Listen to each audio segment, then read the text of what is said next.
हाँ मेरे भाइयों, आज्ञा लौंडिया लल्लन के पास चैत में गेहूं कटवाएंगे और थ्रेसर से दौनी करवाएंगे। तो आइए इस गाने को आनंद लेते हैं।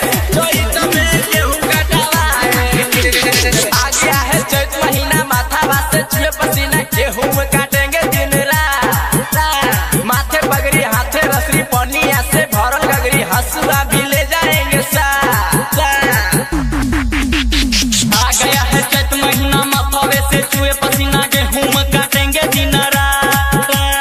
माथे पगड़ी हाथे रसरी पनिया से भरल गगरी, हसुआ भी ले जाएंगे साथ। मौजिया को नहीं हंस लाएंगे, चैत में गेहूं कटवाएंगे। मौजिया को नहीं हंस लाएंगे, चैत में गेहूं कटवाएंगे।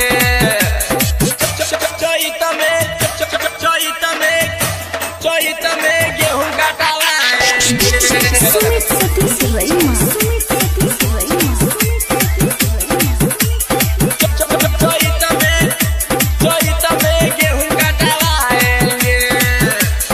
समर के थ्रेसर से दौनी कराएंगे।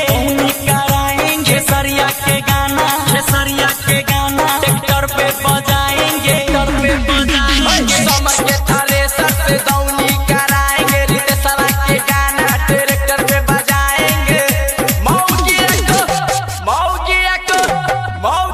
को नहीं हंस लाएंगे, चैत में दौनी करवाएंगे।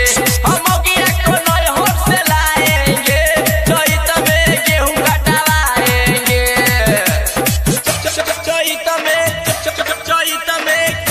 चैत में गेहूं कटवाएंगे। सुमित सतीश रईमा।